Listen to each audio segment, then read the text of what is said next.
All right, it's 2022, and that means it's time for another year in review or year end review, not even year end Year review. end review. Yeah, no, that made it sound like a Year performance end review. management. I know. It is that time of year though, so maybe that's where my head's going. But Yeah. yeah, so today's episode, you guys are stuck with just Katie and Katherine here.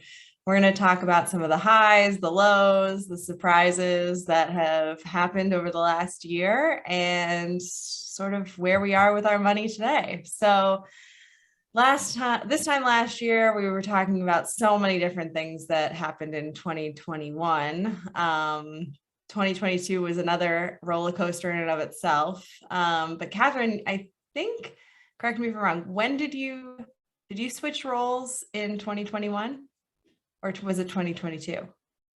It was 2022, April. Awesome. Wow. So maybe let's start there. Tell us all about the job switch. Yeah. So, um, I guess where we left off with last year's year end summary was I had had a baby, my third, and was preparing to return back in early 2022. And I got back to work and, it just felt like in some ways it was great because nothing had changed. And in other ways it was not great because nothing had changed. And I kind of saw my career and was having those conversations about, okay, like here's the next step for you. These are your options, right? You can stay and go to this level. You can leave and go to that level. Let's have a conversation about what you want. And I was really thoughtful and I think clear with my leaders at the time of what I wanted to work on, what I wanted to focus on, what I wanted to be known for. I may not be good at everything, but the one thing I'm really good at is knowing myself, right? I recently did a Clifton Strengths assessment with my team at work, and one of my top 5 strengths is self-assurance, like knowing who I am and knowing healthy risks to take. So I just felt like it felt a little bit like Groundhog Day. We had a great conversation and it was like, yes, these are the things you can focus on, go run, go do it. But then when it came down to actually actioning on those things, I would go and say, hey, this is the topic area I want to do. Well, sorry, someone else already owns that. So get in line. Or actually, I know we said you're going to focus on this really exciting piece of work, but the truth is this client and this project is what needs you today. And it has zero interest. I had zero interest in it. So I started looking casually, thinking, oh, it might be like 6 months for me to find the next great thing, because leaving EY was really hard for me.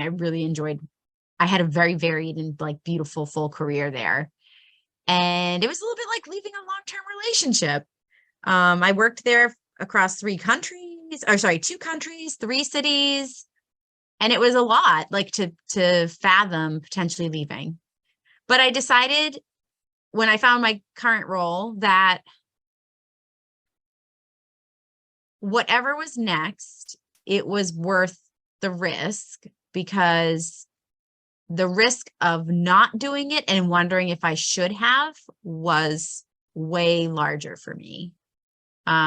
So I think if I were to thematically code this year, I would say it's live with no regrets. That's a great theme. And honestly, I feel like that's kind of the energy post COVID. I mean, I don't think we're ever going to be post COVID, but I do feel like 2022 has been the most quote normal year, but that we've had in a few years. But yeah, I think that's the right vibe for the year. How was it adjusting back to work after adding the third child in your family? It was hard. If I'm honest, it probably, number three probably nearly broke us because we just, well, look, when you're in a dual career household with just like even one kid, it's just this extra moving parts and juggling act. But with each child, it just, compounds a little bit. So instead of 2 drop-offs or 1 drop-off, it's now 3. There's just a lot more moving parts. There's a lot less control over the day-to-day schedule. It feels like I'm starting from scratch almost daily, where I think I'm going to work in a certain way and then someone's home sick, or, because even though COVID's quote unquote gone, all the school illnesses that came up this year have been like, we're catching up for the last 2 years of wearing masks. So like, you name the germ, it's entered my house and gone through 5 of us now. And each illness seems to take 3 weeks to get through the household. So it's been tough. And if I'm being completely honest, I definitely feel burnt out. And I find that I'm a little bit in autopilot. Like, okay, I just have to get through this week. I just have to get through this week. And I've blinked and the baby is now like 15, 16 months. Like, I feel like it's a blur, but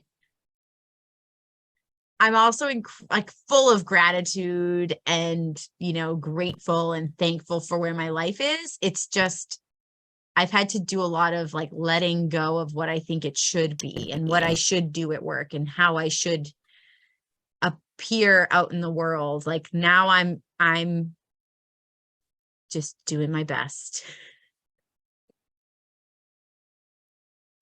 So obviously there's a lot of additional costs too of adding an additional family member, and you being the breadwinner of your family, that also would mean a lot of pressure too. So how has that shifted some of your money conversations between you and your husband, or you and your family in general? We are definitely in, how would I phrase it? I would say we are definitely in this mode of like, now is not the time that we're making money, we're making investments. And I'll give a few examples. So like, we decided we really wanted to send our kids to a private school, and we were grateful to qualify for some financial aid support so we didn't have to pay the full tuition. And I'm really grateful we can give our children that. So we are investing in their education. And with childcare for the baby, we tried to do the like sitter nanny route, but it just wasn't really sustainable with different schedules and needs. So we've committed to just sucking it up and paying for full-time daycare, even though we swore we would do it differently this time. We're back at it, but at least we have like, we're getting what we pay for, right? Like, it's a better value for money. And then we're investing in my husband's company because we're hoping that it's going to pay off over time. So even though I jumped roles and got a great pay bump and all the above, it actually feels like we have a little less money left over, because we're not seeing the outputs today. But we've always talked about this, Katie, right? Like, I'm always looking at the long game, the end game, not the how does it look today. But yeah, we're a little less flush, like we don't have as much emergency fund as we used to. We don't have as much of the disposable income, booking our flights to Poland. We're flying to Poland for the first time for the holidays this year. That was like a conscious thing we had to save for and set aside versus just like, oh, we'll just buy the tickets, so and now there's 5 tickets, not just 4. So there, but it's all good. Like I do think, how they say like about having extra kids, like, oh, your heart just grows. I do think like the money just finds its way. Like, it's all figure outable, but I would be lying if I said, I got a pay bump and it feels like it. In fact, I got a pay bump, but it feels like I'm earning a little bit less right now. But hopefully it won't be like that in perpetuity. Yeah, I mean, I think what I really like about doing these conversations at year end with you is it it's so reflective of the fact that each year is a different season in your money story and everyone's going to be different. I know my year has been very different this year than last year and financially, but also even just looking at the overall seasons, like where you and your husband were when you had your first child is worlds from where you are having your third. And it's just a whole different season that you're in. And I mean, I was thinking as you were just sharing that about how the Katherine that I met 7 years ago would feel about what you just said. And I'm sure she would be like, oh my God, you're doing fine. Like just fine. Meanwhile, you might feel a little bit like, I can't believe my head's above water, but it's amazing. I think it's just another reminder of the different seasons of our lives. Thank you for saying that. And I think that's such a great phrase, right? The season of your life. And this is, every season is so different. And you only can recognize that growth when you're looking back, right? Definitely. So speaking of looking back at the year, talk to us about all of your happenings this year, Katie. The long-awaited wedding that finally happened. I know. I feel like it's been a weird few years. I think this year was the culmination of a lot of energy and planning and time, and money that all came together in a lot of different ways. I feel like I think about when I was 26 and being like, okay, if I want a big wedding one day, what does that look like? And then even at 28, when we get engaged, I was like, what does that look like? Unclear. And so it's so interesting. So I got engaged pre-pandemic. We were supposed to have a wedding in April 2020. Pandemic pushed that out until April of this year, but we did get married in April. And it's so interesting because I think, there's just always going to be stuff that you can plan for and stuff that you can't plan for. And I think if I was going to come up with a theme of 2022 for my money story, it would be like, there's things you can control and things you can't. You just kind of figure that out. And I think the wedding and the honeymoon were a good example of that. So things that we could control was that we had already planned all of our vendors. We'd already planned all of our contracts. It was really just let's get to the day and do it. I had planned and was privileged enough with this new job to be able to pay for more vacation time. So I purchased additional vacation time so we could take a nice long 3-week honeymoon afterwards. And in addition, it was, our first big international trip since the pandemic. So lots of savings can go into making that a really exciting trip. But then there's also unexpected conversations around money that I ended up having. We showed up about a month before the wedding just to confirm with all the vendors that everything looked good. And there were a couple of vendors who pretty much were telling us that they were going to double their costs to charge us the 2022 rate instead of the 2020 rate. And, kind of not thinking that you have to negotiate some of those things and go back and find contracts. It was a good reminder to be like, you have to have everything in writing. You have to make sure that you're able to defend yourself. There were a couple of conversations where I was thinking back and I was saying, 27-year-old Katie, if someone said you owe $15,000 next week, I would have been like, all right, well, I guess we just got to figure that out. And 30-year-old Katie is like, let's have a conversation. I don't think that's right. And so, it was a wedding that was everything I wanted. I was very happy with the wedding and honeymoon, but there were a lot of very interesting money conversations around getting to the day that, just always add a little bit extra stress there. But Yeah, ultimately, like I especially because you said, had planned it. Like you'd planned it, you'd earmarked it, you'd pretty much paid up front because you were so close to yeah, your wedding date when COVID shut the world down. So there, you had no, yeah, I can totally see that frustration because it's like, actually, I already paid, and for yeah, factors beyond my control, this is what I expect to pay. I don't care that inflation's through the roof or, your business has taken a hit, quite frankly, because you made me wait 2 years, right? Like you were way too far in it to be able to pull back. So the least, vendors could do is honor their word. But if anybody could negotiate it, I'm sure you and Pat handled that expertly. yeah. I mean, it's really interesting when you start to think about it. Like I think my husband and I were phrasing it to our vendors as we essentially gave you a 2-year interest-free loan. Yeah. So you can't then come back and say that we didn't pay enough.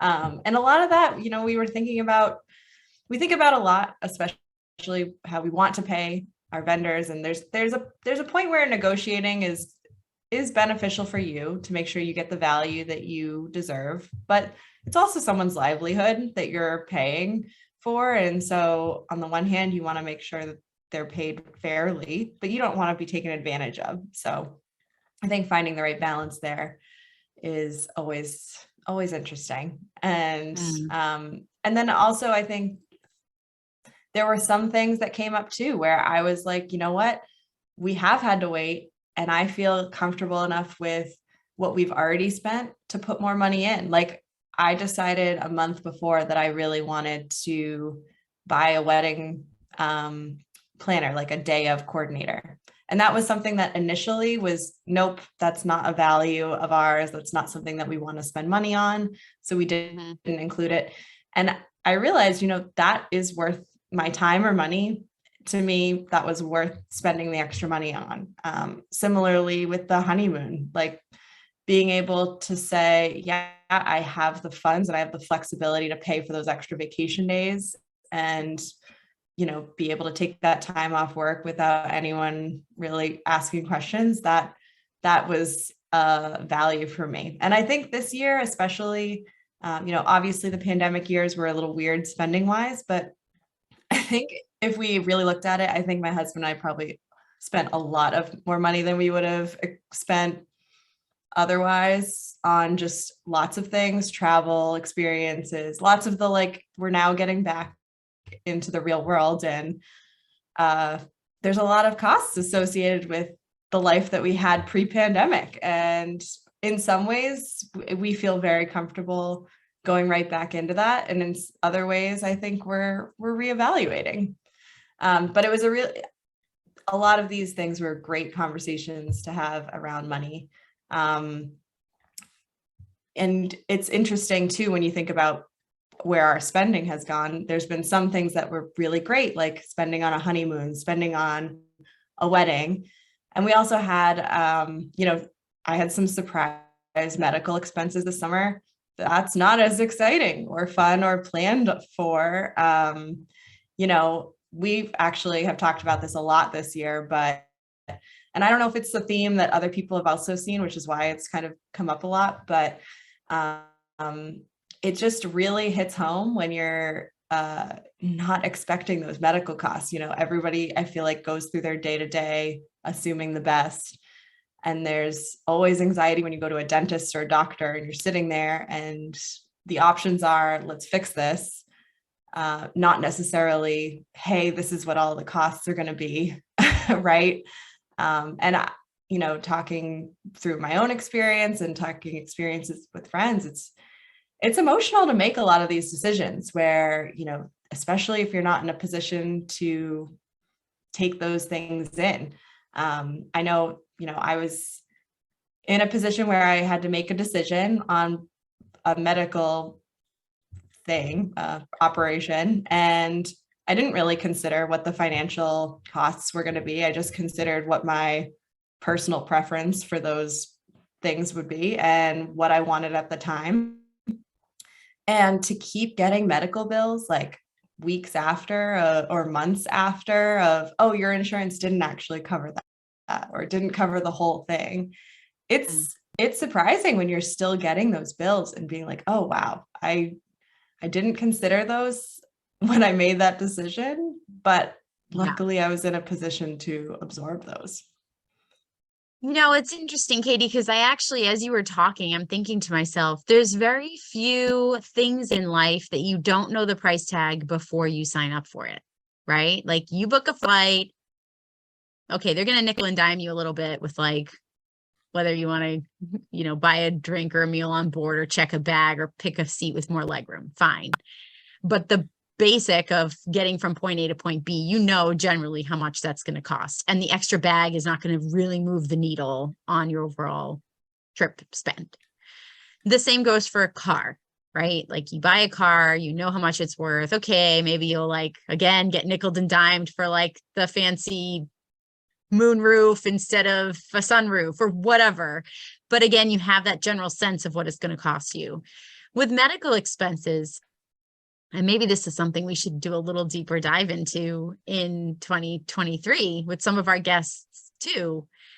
There's just so many unknowns. And recently there was an article, I think in the New York Times, I can't remember exactly, but it was showing what different procedures cost in different hospitals all across the US alone.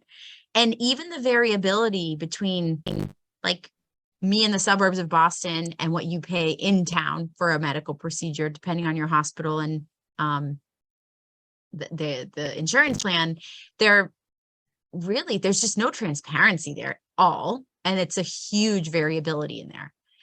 And I do wonder, I've seen there are groups that fight for more transparency and advocate groups for people who get stuck in unfortunate situations of having extensive medical and crippling medical debt to pay off. But I do wonder,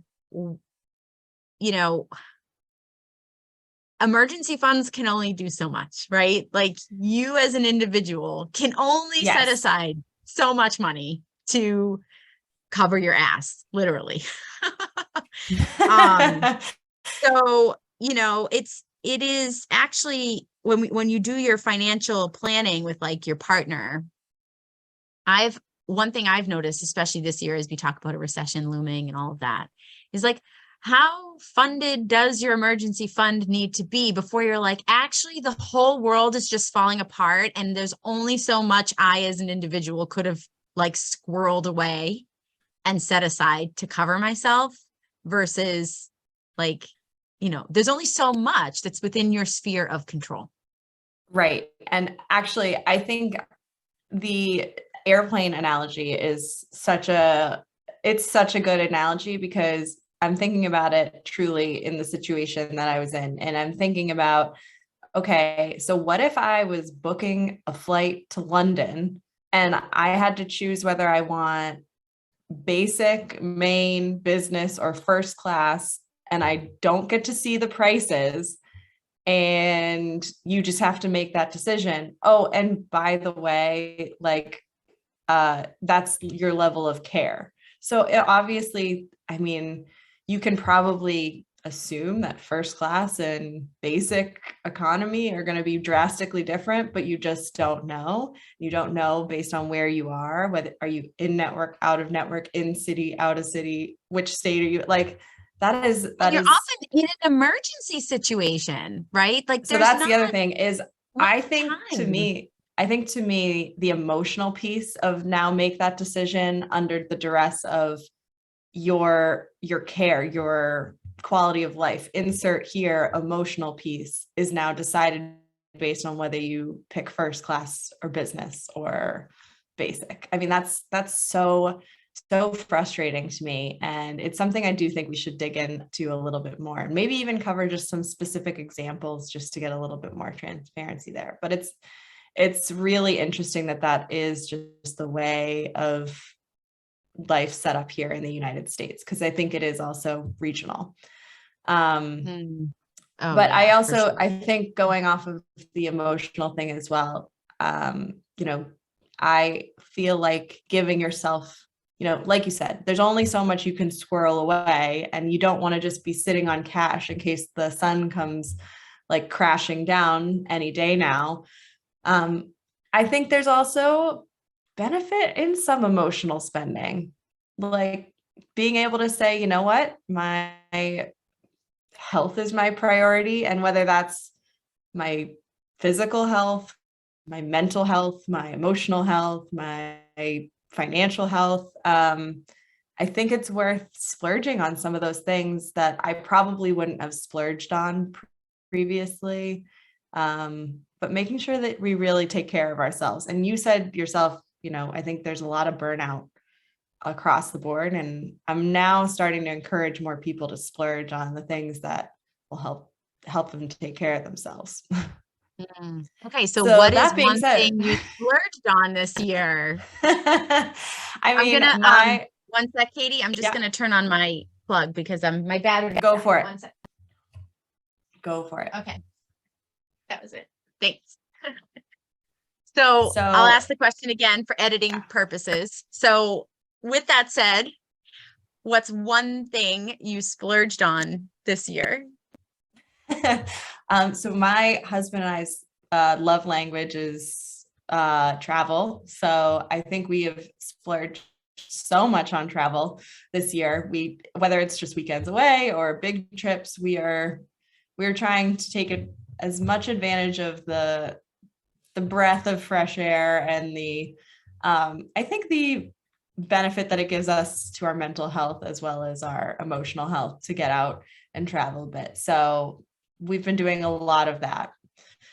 But I think what's really interesting is, we're talking a lot about spending and saving. And I think this fall has been a really interesting time with talks of recessions looming, some financial plateaus in our own personal careers. Like how is that showing up for you? Where is your money mindset right now? So I'm being very transparent here. I think this year has also been okay. I went from, let me just like recap, right? Like the journey a little bit. I went from being in a dual income household where together we were earning a certain amount of money. We dropped down to one and we didn't feel a huge shift or change because we had kind of set ourselves up in a certain way. And COVID did help with not spending money, quite frankly, for us. We were kind of in lockdown mode and there was very limited spending or extra spending, no travel, all of that. Then as my husband stepped away from the traditional workforce and like forayed into entrepreneurialism, my salary started to go up. But I am feeling like it's almost out of whack right now in that I am so time poor that I'm almost at that point where I'm like, I would consider like a 30% pay cut just to have an easier job. But then my husband keeps reminding me that even if I was like making sandwiches for a living, I just have this work ethic it annoys him because he's really good at setting boundaries. Whereas I'm, you know, Perfectionism. It's fine. it is. Yeah. It Like, is. It's yeah. fine. So, yeah. So he's like, I don't know. I don't think the pay cut would help you. I think you've got a mindset issue.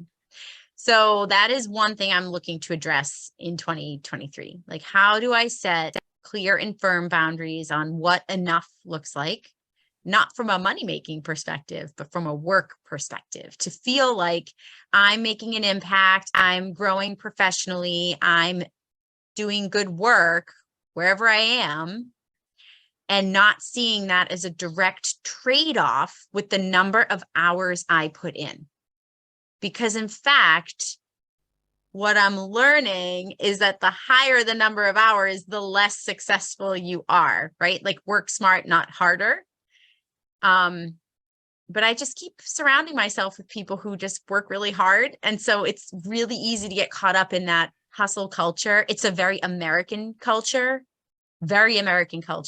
right? Like it even dredges up like memories for me as a kid. Like when money was tight, my parents would go and get extra work. You know what I mean? Like I just have always equated work harder, not necessarily smarter. And so I've got a lot of work to do, and I actually don't know where to start with that. I'm currently looking into like, is it money mindset? Is it like more of my coaching, like exec coaching? Is it a combination? I don't quite know what the solution is, but maybe we'll need to explore that a little bit with our guest lineup as well in 2023, Yeah, and some of our research as well.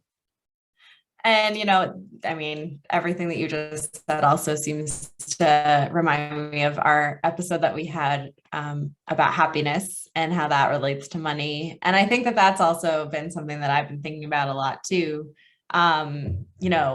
We've talked about, and, out there's so much statistical research that shows that, in your 20s, that's when most of your salary growth, your career growth actually happens in your lifetime. And it typically reflects, therefore, like going out into future decades based on the career growth and salary growth in your 20s. And so now, on just the other side of 30, and with a recession looming, I'm personally trying to Hold on, say that reconcile part again. that, having, oh, thanks. Say you're So personally I trying think to now that reconcile I'm personally trying to reconcile with that because, I started in my 20s in a career that is very straight hierarchical ladder, increasing salary, increasing title every year, even with other career jumps that I've had in my 20s, leading to salary jumps, title jumps, more responsibilities. And not that necessarily, oh, you hit 30 and you hit a plateau, but it's more like, hey, there's a recession. And I think the general consensus and expectations that a lot of firms are giving out to professionals is it's going to be a tight year for promotions, for salary growth, for bonuses, and setting that sort of expectation. I don't think it necessarily put me in scarcity mindset, need to start like shoving cash under the mattress, but more was just a, hey, if this was me 25 at 25 and someone said, hey, you're not getting probably the promotion you want or the salary increase, I would be completely taken back and like, okay, do I need to look for a new job? Like, what can I do? How do we fix this? And I think right now I'm thinking more, this is the environment we're in, and that's okay. So it's interesting. And I find it, yeah. And it's interesting too, from a perspective of, like I said, that we were talking about the seasons of life. Like I've actually not felt as much pressure on myself with planning for this supposed recession, but using this as an opportunity to talk to my parents about money. Like, hey, were you thinking of retiring during this recession? Are prepared to work through this recession? How are we planning what that looks like? And, it's mixed results on how those conversations go, but I find it interesting that, that's sort of where my mindset is going, is more towards my family's recession proofing rather than my own, which is probably a reflection of the work that we've done in my 20s. Yeah. So you're almost like, okay, my house is in order. How can I help the people around me, which is a great position to be in.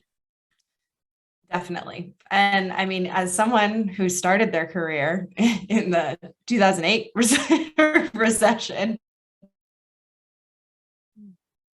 this isn't bringing back like traumatic red flags for you. It's not. It's not. I will say what it's doing for me is building a little bit of resentment because I interrupted you earlier, and you can cut that out when we edit. But there is research that people who start working during a recession do earn less over their career lifetime. And so I am feeling like, well, for goodness sake, like, why was I born when I was born? Like, that's so unfair, right? Like I started, in 2000. Well, 2008 is when I had like my first real job, right? Because I was doing internships and other stuff to kind of right after college. And then, then COVID and all of that, right? It just feels like, it does feel a little bit like I can't get ahead. But then, like I said, I'm also recognizing that there has been a shift happening in my household of time is worth more than money. Like your presence with your kids is worth more than even experiences that you can buy, right? And working smarter, not harder is the way to achieve that. And I don't know about you, but I know we talk about time and money a lot here, but I do feel like in that theme of time versus money, I am fitting into that like later millennial prototype or persona or archetype that's trending now more towards I am no longer motivated by money alone. The balance of my life, and I don't even mean like work-life balance, but the balance of where I spend my time is more valuable to me, because guess what? I now have a 7, a 5, and a 15, 16-month-old who can vocalize for me that they resent how much I work. They come in and they're asking me to be done so they can show me something. And there are days I'm kind of like batting them out of the room. And I'm learning that the period of time where your kids come running home and want to give you a hug and show you everything they did and tell you everything they're doing is actually quite finite. Like I probably only have 5 years left before my daughter doesn't even like look up from what she's doing when I walk in the room. So I'm becoming hyper aware of being present and valuing my time over the money.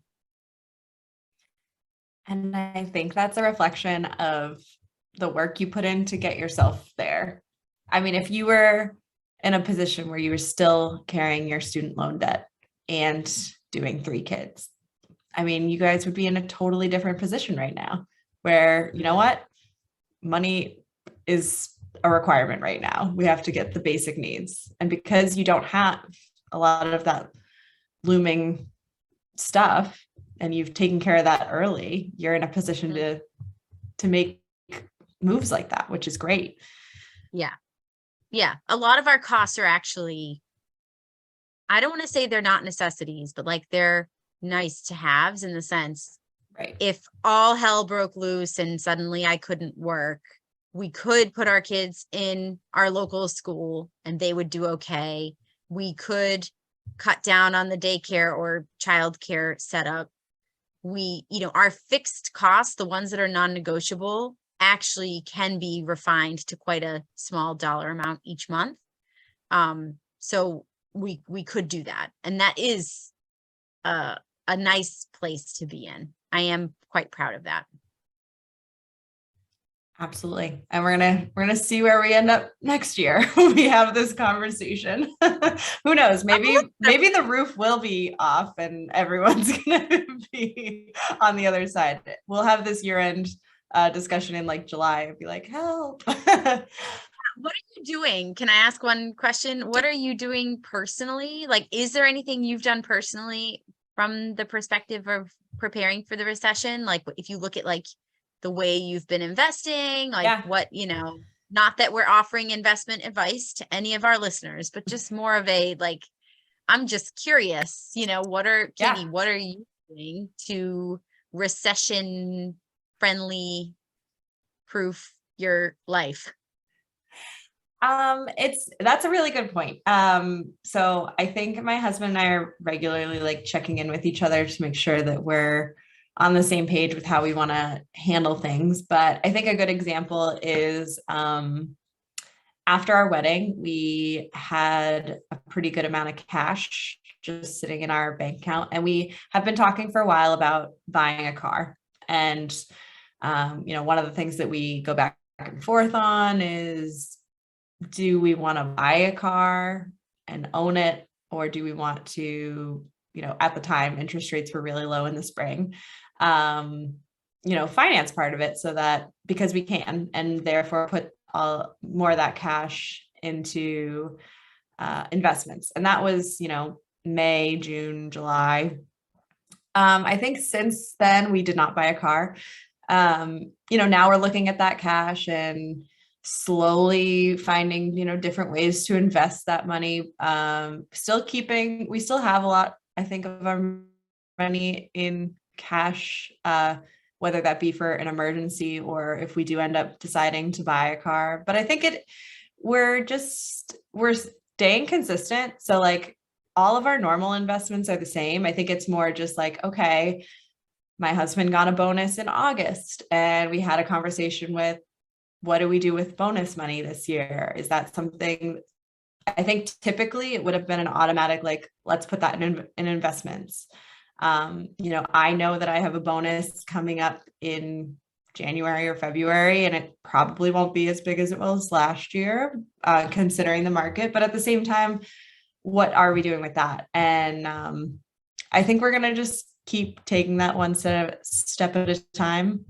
I think we're a little cash heavy right now, but in general, like, we bought our house, so we're going to continue to pay our mortgage. We're going to continue to put our normal investments in. But anytime you see research about, the best practices is to act like it's not happening, and No action almost. just no Yeah. action. Stay the course and keep it simple. So really big on the standard index funds over here. Yeah. That's interesting because actually, we don't have the extra cash flow right now, right? Like we've kind of buckled down. We're temporarily not putting into one of our Roths, right? So we're like, because my husband's not like, everything he earns, he's putting back into the business right now. That's where he's at. So we don't have the cash as much as we have in the past. So a way that I'm recession prepping or preparing or proofing myself is I'm actually doing a better job of updating my resume and keeping myself having conversations with my network in the market, because I do think I am probably in a more precarious position than a more junior resource or employee in an organization, just given where I'm at level wise and where I'm at pay bracket wise, right? Like you're a high cost employee, and I'm a high cost employee now at this point in my career. So with that greater reward comes greater job risk. That's just how I see it. And I'm choosing to own that and acknowledge it, but not let it consume me. And instead I'm saying, okay, well, how can I recession proof?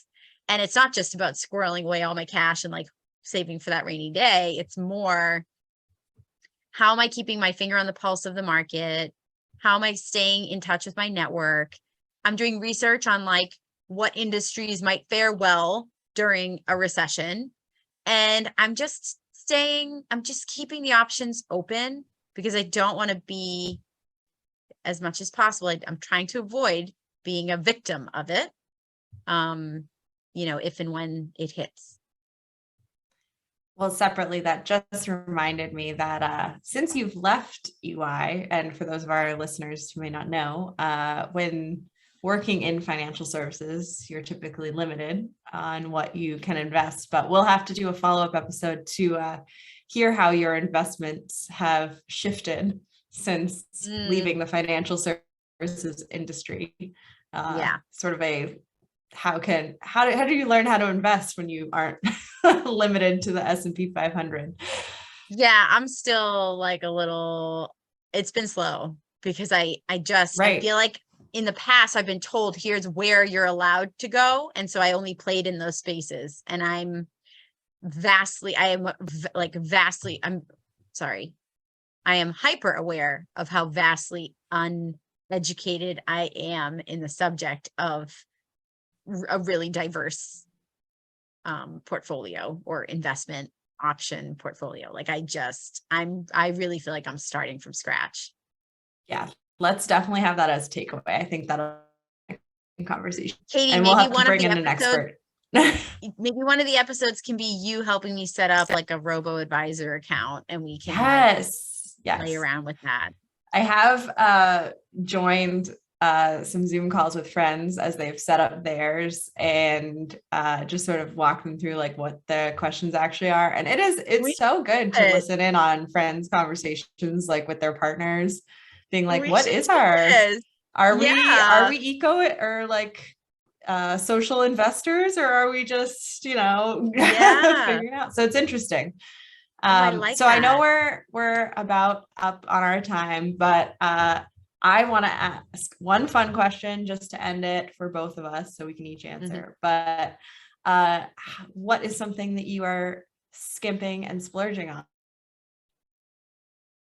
Ooh, okay. Right now.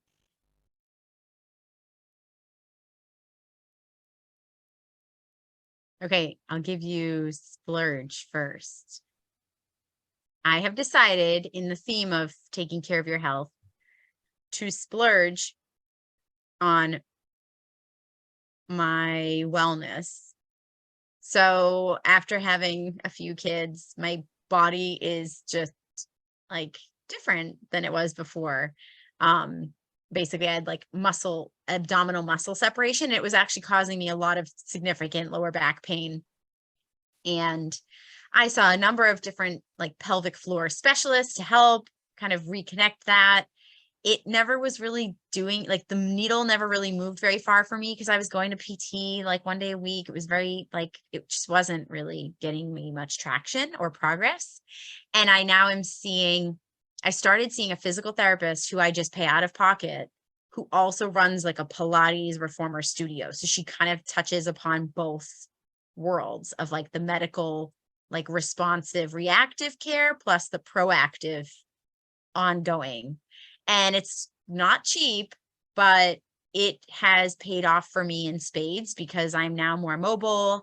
I do not have like random sciatic pain, even though I sit at my desk a lot each day. I am feeling more able to keep up with my kids and higher energy and more equipped to like lift and shift and do all the things that having, 3 little kids requires. So that's been a big splurge category for me, and it's one that I want to continue in the new year. And then skimp. Oh, it feels like I don't skimp on anything. That's also a totally appropriate answer. Skimping. Okay, we do skimp on like coffee. Like we make drip coffee from Trader Joe's every day. I can count on one hand how many times I've had coffee at a coffee shop. So I guess I don't, that's good. That's been a very I do think it's harder to think of the skimp because you're probably just not even spending or thinking about it. Yeah. Okay. What about you? I think splurge, I'm going to stick with it. Splurge is definitely still travel. I am committed to traveling as long as the world is open. So I'm going to make the most out of that. So right now we just booked, we're going to go to Quebec City right after the holidays. So that's our next big trip. When are you going? Can we go together? Yeah. Because Bartosz and I have been talking about this. Wait, Not to really? just invite myself on your trip, but like, is it a weekend Okay. thing? Okay. We're gonna let's go talk about that. yeah, that's fine. We'll just coordinate. Okay. I'm gonna give everyone my travel details and they can just come Yeah, if they want. Guys, we're all Okay, I'll going to pass Quebec. But I would also say like even within travel, my partner and I have talked a lot about how we want to spend more time and more experiences with our family. Booking trips with my mom or with his family, finding different ways to align all of our love languages there. And then for Skimp, I find this really interesting because I think of myself as someone who really loves food. But I have really found that we have shifted from eating out. And I find that super interesting because we love to eat out, especially when we travel. But I think we've now shifted to we eat out when we travel, and when we're home, we really don't eat out much. I have no problem spending a lot of money on good food at the grocery store to then make something delicious at home that's probably more costly, but in general, not really going out to eat that much. Well, there's also cost savings there that's connected to it though, which is the cost to your health, right? Because eating out, True. Not only is it there the dollar amount attached to it, because it is expensive, but restaurants use more butter, more salt, more fat, more all of the above. That's why it's so delicious. And over time, that does also add up and cost you money in healthcare costs or other costs that, in managing, medication or whatever later on down the road. Yeah. And I'm wondering if it's almost like, we just spent 2 years inside where all we could do was cook for ourselves. And now we cook really well. So why would we go out? Yeah, you flex the muscle of cooking. So now you're like, this is easy. It's not that hard. Yeah. I love that. I love that. Well, I can't wait to come over for dinner so you can flex those muscles for me. I can't wait to go out to Quebec with you and Bartosz. Oh, that's going to be good. Yeah, we need to talk about that. But this was awesome. And it's been such an awesome year spending this with you. And for our listeners and for you, this is our 99th episode. So I'm really excited and really proud of that. And we will be starting fresh in 2023 with number 100. Oh, that is just so fitting. I'm really proud of us, Katie. Me too. This is a huge accomplishment, I think. We need to get ourselves onto those cakes. I'm thinking of like every major sitcom, every time they had their 100th episode, it was always like a big celebration, right? And I know. Well, we'll celebrate in Quebec. Fine. Yeah. We'll just get like a giant thing of poutine.